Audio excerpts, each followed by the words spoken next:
నమస్తే, welcome to Dharmayuddha. నేను మీ జర్నలిస్ట్ సిద్ధు. బెంగాల్ బర్నింగ్ అనే టాపిక్ గురించి మనం ఆల్రెడీ ఒక వీడియో చేసినాము. ఇది రెండో వీడియో. అసలు రెండింటి మధ్యలో అంటే బంగ్లాదేశ్ అండ్ బెంగాల్కి మధ్యలో ఎలాంటి సమీకరణాలు ఉన్నాయి. సో ఒకప్పుడు ఏదైతే బంగ్లాదేశ్గా ఇప్పుడు మనం పిలుచుకుంటున్నామో ఒకప్పుడు ఎలా ఉండేది అనే దాని గురించి మనం మాట్లాడుకుందాము. అయితే బెంగాల్ గురించి మనం ఇప్పుడు మాట్లాడుకోవాలి. సో బంగ్లాదేశ్ గురించి నేను మళ్ళీ మాట్లాడతాను. సో ఇదే వీడియోలో. అయితే బెంగాల్ గురించి మనం మాట్లాడుకుంటే ఇప్పుడు 70% ఉన్న హిందువులు అండ్ మిగిలిన 30% లేకపోతే 35-40% అనుకుందాం, ఇటు 60 అనుకుందాం, అటు 40 అనుకుందాము.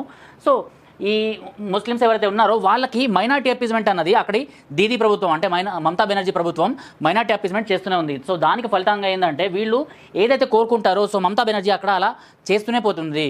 సో అలా చేస్తూ పోతూ సో మైనార్టీ అపీజ్మెంట్ అనేది చాలా పీక్స్కి తీసుకెళ్ళింది అనమాట. సో అందులో సంబంధించిన ఒక బిల్ అయితే పాస్ అయింది, మన అందరికీ తెలిసిందే. సో వక్ఫ్ ఇంతకుముందు తన ల్యాండ్ గ్రాబింగ్కి పేరు పొందింది. అంటే ఎక్కడ ఏ మూలన ఏ ప్లేస్ కనిపించినా కూడా, లేకపోతే నగరం నడిబొడ్డులో కూడా ఏదైనా ఆలయం ఉన్నా, లేకపోతే రైతులకు సంబంధించిన భూములు ఉన్నా అవుట్స్కట్స్లో, వాటన్నిటికీ అది నాది అనుకుంటే వక్ఫ్కి మనం సమర్పించాల్సిందే అనమాట. సో అలాంటి బిల్లు అవసరమా అనేసి దాంట్లో కొన్ని సవరణలు అయితే చేసిండ్రు. ఆ సవరణలు దాని తర్వాత పార్లమెంట్లో, రాజ్యసభలో అక్కడ ఇక్కడ మాట్లాడిన తర్వాతే దీన్ని బయటికి రావడం జరిగింది. సో ఈ బిల్ పాస్ అయిన తర్వాత ఈ వక్ఫ్ బిల్ ఏదైతే ఉందో శుక్రవారం అక్కడ గొడవలు జరుగుతాయి. అంటే వక్ఫ్కి సంబంధించిన ఈ బిల్ పాస్ అయిన తర్వాత వచ్చిన శుక్రవారం ఏదైతే ఉందో వెంటనే వచ్చిన శుక్రవారం, ఆ శుక్రవారం రోజు గొడవలు జరుగుతాయి అనేసి మొత్తం యావత్ భారతదేశం మొత్తం అనుకున్నది. సో అందులో చాలామంది కూడా అదే అజ్యూమ్ చేసిండ్రు, అంటే గొడవలు జరుగుతాయి జాగ్రత్తగా ఉండాలి అనేసి. బట్ అప్పుడు గొడవలు చేయకుండా దాని తర్వాత ఆ శుక్రవారం తర్వాత ఏవైతే వేరే వేరే పట్టణాలు ఉంటాయో అలాంటి పట్టణాల్లో చిన్న చిన్న గొడవలు ఇలాంటివన్నీ జరిగినాయి. కానీ బెంగాల్లో మాత్రం ఈ గొడవలు తారాస్థాయికి చేరినన్నమాట. ఎక్కడ ఇదంతా జరిగింది? ముర్షిదాబాద్ అని ఒక ప్లేస్ ఉంది. ఓకే, ఈ ముర్షిదాబాద్కి ఎంపీ వచ్చేసి మొహమ్మద్ యూసుఫ్ పఠాన్. ఎవరైతే ఈ పఠాన్ బ్రదర్స్ ఉన్నారు కదా మన క్రికెటర్స్లో, సో ఎవరినైతే వీళ్ళు భారతదేశం గురించి ఫైట్ చేస్తున్నారు, భారతదేశం గురించి క్రికెట్ ఆడుతున్నారు, ఇలాంటి వాళ్ళు మనకు కావాలి అనేసి మనం ఎవరినైతే నెత్తిన పెట్టుకున్నామో అలాంటి వాడు సో అక్కడ ఎంపీగా ఉన్నాడు అనమాట. సో అతని కనుసన్నల్లో ఇదంతా జరుగుతుంది అనేసి అయితే చాలామంది మాట్లాడుకుంటున్నారు. ఎందుకంటే ఆయన ట్వీట్ చేసిన ఒక ఫోటో ఈరోజు ఒక బ్రేకింగ్ న్యూస్గా మారింది. అంటే బెంగాల్లో గొడవలు జరుగుతున్నాయి, ముర్షిదాబాద్ ఆయన ప్రాతినిధ్యం వహిస్తున్న ఒక ప్లేస్లో కూడా గొడవలు జరుగుతున్నాయి. అయినా కూడా ఆయన ఆ గొడవల గురించి ఒక ట్వీట్ చేయకుండా మైనార్టీస్ కాస్త శాంతియుతంగా ఉండాలి, లేకపోతే గొడవలు చేయొద్దు అనేసి చెప్పకుండా ఆయన టీ తాగుతూ కాఫీ తాగుతూ ఒక ఫోటోని ఇన్స్టాగ్రామ్లో ఆయన ట్విట్టర్లో ట్వీట్ చేసిండు. ఇక్కడ పోస్ట్ చేసిండు, ఆ ట్వీట్ చేసిండు. ఆ ట్వీట్ చేసిన తర్వాత చాలామంది ఆయన క్వశ్చన్ చేస్తున్నారు, మీ ఏరియాలో ఇలాంటివి జరుగుతుంటే నువ్వెందుకు ఇలాంటివన్నీ ఫోటోలు పెడుతున్నావు, ఎందుకు దీని గురించి మాట్లాడలేదు అనేసి యూసుఫ్ పఠాన్ ఇక్కడ ఇచ్చేస్తున్నాడు. ఇదే యూసుఫ్ పఠాన్ అసలు రాజకీయంగా అతను నిలబడతాడా లేదా అనేసి అనుకున్న తరుణంలో ముర్షిదాబాద్ టికెట్ ఆయనకు వచ్చింది. అక్కడి దీదీ ప్రభుత్వం ఆయనకి ఇవ్వడం జరిగిందనమాట. సో అప్పటి వరకు అక్కడ 4 సార్లు కంటిన్యూస్గా 3-4 సార్లు ఒక హిందూ వ్యక్తి కాంగ్రెస్ నుంచి గెలుపొందిండు.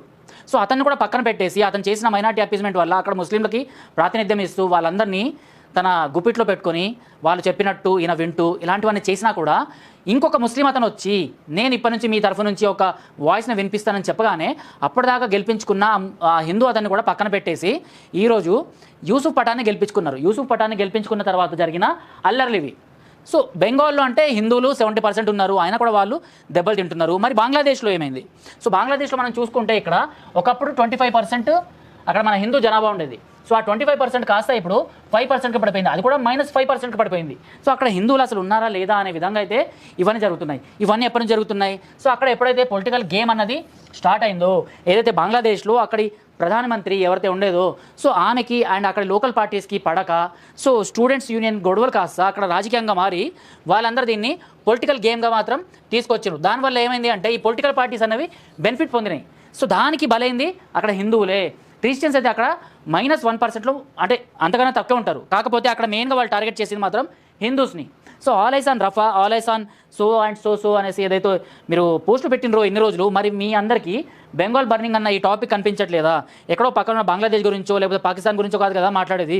మనం భారతదేశంలో మనం హిందువులుగా ఎక్కడైతే మనం బతుకుతున్నామో అదే హిందూ గడ్డ పైన హిందువుల్ని ఊచకొతకు వస్తుంటే, హిందువుల పైన ఇన్ని అటాక్స్ జరుగుతుంటే అయినా కూడా మీకు కనీసం ఏమనిపించట్లేదా అనేసి ఇక్కడ నేను ప్రశ్నిస్తున్నా. ఎందుకంటే సోషల్ మీడియాలో ఫలానా ముస్లిమ్స్కి అన్యాయం జరుగుతుంది అనేసి పోస్ట్ పెడితే సెక్యులర్ అనేసి ముద్ర, లేకపోతే అరే ఫలానా వీడు హిందూ అయినా కూడా మంచోడు అనేసి ముద్ర వస్తుంది అనేసి తాపత్రయం కోసం మీరు ఇవన్నీ పోస్టులు పెట్టిండ్రు కదా. అక్కడెక్కడో పాలస్టైన్లో జరిగిన గొడవలు ఏవైతే ఉన్నాయో సో వాటికి సంబంధించిన ఫేక్ రిపోర్ట్స్ని కూడా మీరు సోషల్ మీడియాలో పెట్టుకుంటూ సోషల్ మీడియాలో దాన్ని ప్రమోట్ చేసుకుంటూ పాలస్తీనాలో ఈ ముస్లింల పైన దాడులు ఆపాలి అనేసి మాట్లాడిన వాళ్ళు మరి ఇప్పుడు ఏమైంది? ప్రతి ఒక్క హిందూని అక్కడ ఊచకొదకొస్తున్నారు. కొంతమందిని కళ్ళ కనిపించినట్టు పాపం వాళ్ళపైన బాంబులతో అటాక్ చేస్తున్నారు. ఇవన్నీ మన కళ్ళ ముందర జరుగుతున్నాయి, మన భారతదేశంలో జరుగుతున్నాయి. ఇప్పుడు ఆయన కూడా మీరు ఒక్క పోస్ట్ చేయట్లేదు. సో దీనికి అర్థం ఏంటి? అంటే మీరు మైనార్టీ అపీస్మెంట్ అన్నది లాంటిది మీరు కూడా చేస్తున్నారా అనేసి ఇక్కడ ప్రశ్న అయితే తలెత్తుతుంది. ఎందుకంటే తాము సెక్యులర్స్గా చెప్పుకోవడానికి ఉబలాట పడే కొంతమంది ఏవైతే పోస్టులు చేస్తారో ఆ పోస్టులను మీరు షేర్ చేసుకొని మీ ఫ్రెండ్ సర్కిల్లో మిమ్మల్ని మీరు కూడా సెక్యులర్గా గుర్తింపు తెచ్చుకోవడం కోసం ఇదంతా చేసిండ్రు. మరి మీ ఇంటి దాకా వచ్చింది, మీ ఫ్యామిలీ వరకు వచ్చింది ఈరోజు. సో బెంగాల్కి సంబంధించిన మనం మాట్లాడుకుంటే అక్కడ చాలామంది సెక్యులర్స్గా మాట్లాడుతుంటారు అనమాట. పక్కన ఉన్న బంగ్లాదేశ్ జరుగుతుంది కానీ మా బెంగాల్లో మాత్రం అలాంటి జరగదు అనేసి అనుకున్న వాళ్ళు, అలాంటి ఇన్ఫ్లుయెన్సర్స్, అలాంటి సెలబ్రిటీస్ ఈరోజు ఏం పోస్ట్ చేస్తారు, ఈరోజు ఏం ట్వీట్ చేస్తారో అన్నది మనం చూడాల్సిన అవసరం ఉంది. ఎందుకంటే ఈరోజు ఏదైతే వీళ్ళు మాట్లాడతారో దాన్ని బట్టి రేపటి రోజు బెంగాల్ పరిస్థితి ఎలా ఉంటుందో అన్నది మనం అంచనా వేయవచ్చు. చాలామంది హిందువులు ముర్షిదాబాద్ అనేసి ఈ యూసుఫ్ పఠాన్కి సంబంధించిన ప్లేస్ నుంచి మాల్దా అనేసి వేరే ప్లేస్కి బోటుల్లో, నావాల్లో సో వాళ్ళందరూ క్రాస్ అవుతూ వెళ్తున్నారు. వాళ్ళందరూ మీడియాతో మాట్లాడుతున్నాగా వాళ్ళందరూ చెప్తూనే ఉన్నారు, మా పైన ఫలానా ఈ ఇస్లామిక్ రాడికల్స్ ఇలా అటాక్ చేస్తున్నారు, మా యొక్క నగల్ని, మా యొక్క ఇళ్లను ప్రతిదీ దోచుకున్నారు, మా షాపుల్ని లూటీ చేశారు, మా ఆడవాళ్ళపైన చేతులు వేస్తున్నారు అనేసి. ఇప్పటికీ మీకు మనసు కరగకపోతే చచ్చిపోండి. ఇది నేను క్లియర్గా చెప్తున్నా. మన భారతదేశంలో ఇప్పటికీ మన హిందువులపైన జరిగిన దాడుల గురించి మీకు ఒక్క పోస్ట్ పెట్టాలనేసి అనిపించకపోతే చావడమే బెటర్ అంతకన్నా. సో దీనిపైన మీరు ఏమంటారు? బెంగాల్ బర్నింగ్ అనే టాపిక్ గురించి మనం ఈరోజు 2 వీడియోస్ చేశాము. సో దానిపైన మీరు ఏమంటారో కామెంట్ బాక్స్లో తెలపండి. టిల్ దెన్ జై హింద్, జై భారత్.